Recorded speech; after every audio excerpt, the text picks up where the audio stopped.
जब खड़े होने का वक्त है आप लेट गए।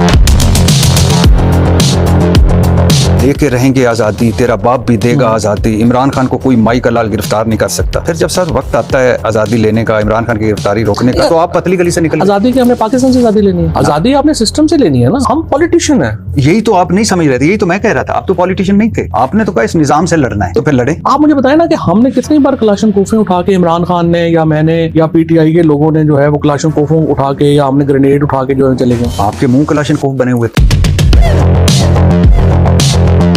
इस्लामाबाद हाई कोर्ट से निकलते हैं, आगे पुलिस देखते हैं, अब फिर भाग के वापस आते हैं इस्लामाबाद हाई कोर्ट में, आके पनाह लेते हैं। और लगते नहीं फवाद चौधरी के इमेज को नुकसान पहुंचा या बुज़दिली का तासुर उभरा।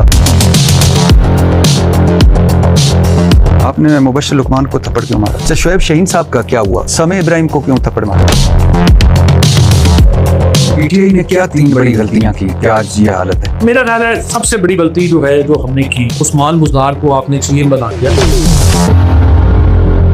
परवेज मुशर्रफ का मार्शल लॉ और इमरजेंसी लगाना कोई बड़ी बात नहीं। ये तो बड़ा अच्छा।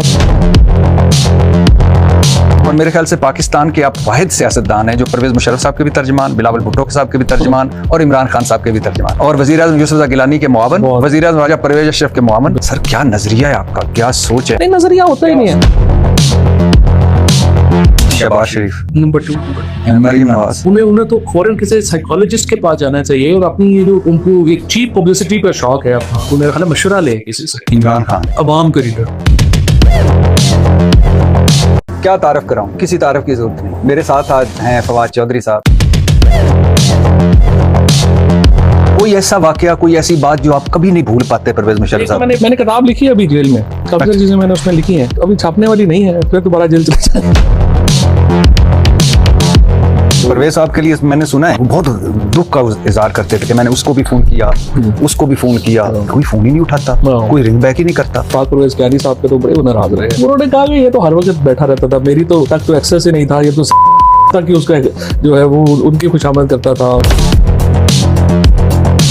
वज़ीर-ए-आज़म इमरान खान के खिलाफ तहरीक-ए-एतमाद पेश होती है, पीडीएम वाले तहरीक-ए-एतमाद पेश करते हैं, कौमी असम्बली का इजलास शुरू होता है, डिप्टी स्पीकर कासिम सूरी साहब इजलास की सदारत कर रहे होते हैं, आप खड़े होते हैं और कहते हैं कि तहरीक-ए-एतमाद लाई जा रही है आइन के आर्टिकल 95 के तहत। आइन के आर्टिकल 5A के तहत आप कह रहे हैं कि रियासत से वफादारी हर शहरी पर फर्ज है। क्या बैरून मुल्क की मदद से पाकिस्तान में हुकूमत तब्दील हो सकती है कि आइन के आर्टिकल 5 की खिलाफ वर्जी नहीं? और फिर कासिम सूरी रोलिंग देते हैं। ये सब तय था पहले से। हाँ, जाहिर है, इसमें तो कोई दो राय नहीं है।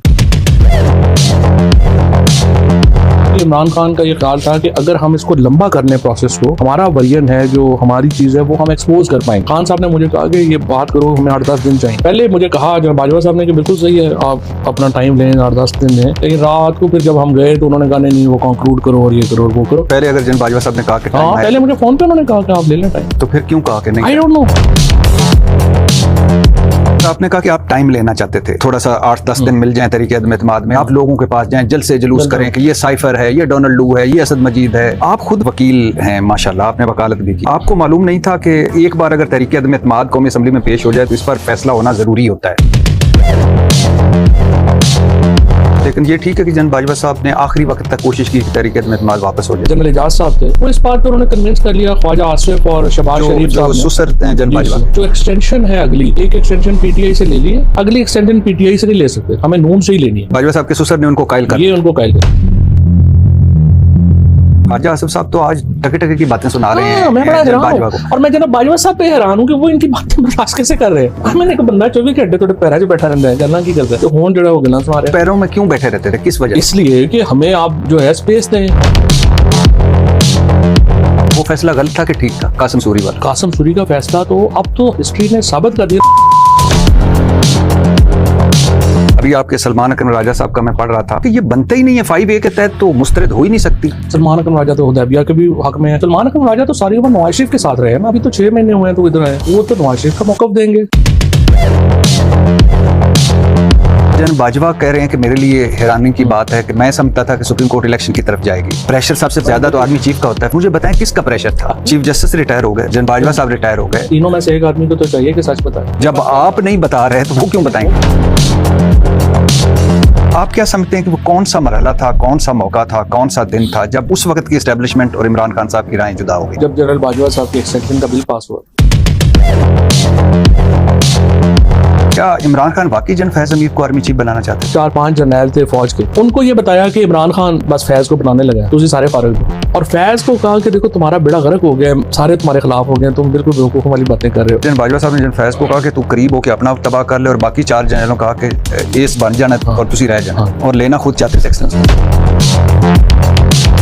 तरीक़त में इत्मीनाद कामयाब हो जाती है, इमरान खान अपोजिशन लीडर बन जाते हैं, आप कौमी असम्बली में बैठते, तल्लुकात बहाल करते। जब इधर से निकले तो फिर Mir Jafar, Mir Sadiq, handlers, neutral, psychopath, नंगा देखने का आदि, तो फिर आपको कोई फूलों के हार तो नहीं पहनाए जाने। ये बात ठीक है कि आपने मौजूदा आर्मी चीफ को ना हो वो आर्मी चीफ बने, आपने लॉन्ग मार्च किया। जो एक अरब मुल्क के सरबराह के खिलाफ इमरान खान साहब ने ऐसी गुफ्तगू की गालिम गलोच वाली। इमरान खान को गोली लगी है, सबसे पहला फोन अगर किसी का आया तो MBS का है। बात नहीं बनती, लड़ाई बढ़ती है, 9 मई हो जाता है, इमरान खान और पार्टी पर मुश्किल वक्त आता है और एक दिन आपका ट्वीट आ जाता है, मैं सियासत से वक्फा ले रहा हूँ। ये मिसरा लिख दिया किसी शोख ने मेहराबे मस्जिद पर, ये नादां गिर गए सजदों में जब वक्त क़याम आया।